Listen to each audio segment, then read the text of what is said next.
এই আপুটা আমার কাছ থেকে একসাথে হচ্ছে 14 পাউন্ডের কেক অর্ডার করে। আর দুটোটাই ছিল গায়ে হলুদের থিম কেক। এই কেকটার আগে আমি যে ভিডিওটা আপলোড করেছিলাম গায়ে হলুদের কেকের রেক্টাঙ্গেল শেপের, সেটাও এই আপুটারই অর্ডার করা ছিল। আর এটা ছিল আপুর আরেকটা অর্ডার করা কেক। দুইটা কেকই আমি একসাথে একই দিনে ডেলিভার করেছিলাম। একটা ছিল 8 পাউন্ডের মধ্যে আর একটা ছিল 6 পাউন্ডের মধ্যে। এটা ছিল 8 পাউন্ডের সেই কেকটা যেটা 2 টিয়ারের মধ্যে আপু আমাদের কাছ থেকে অর্ডার করেছিল। আর ফুল কেকটার মধ্যে হচ্ছে অনেকগুলা রোজ দিয়ে কেকটা ডেকোরেশন করা হবে। এই প্রথমবার আমি কোনো একটা কেকের মধ্যে এতগুলা রোজ ইউজ করেছি। এর আগে কখনোই এতগুলা রোজ আমি কোনো কেকের মধ্যে ইউজ করিনি। বুঝতে পারছেন এই কেকটা করতে আসলে কষ্ট হয়েছে, যেহেতু এখানে অনেকগুলা রোজ ছিল। প্রায় আমি 30টার উপরে হচ্ছে এই কেকটার জন্য রোজ বানিয়েছিলাম ক্রিমের।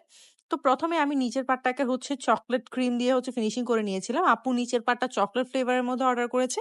আর উপরের পার্টটা হচ্ছে ভ্যানিলা ফ্লেভারের মধ্যে অর্ডার করেছিল। আর আমি নিচের পার্টটা হচ্ছে 5 পাউন্ডের মধ্যে নিয়েছিলাম। আর উপরের পার্টটা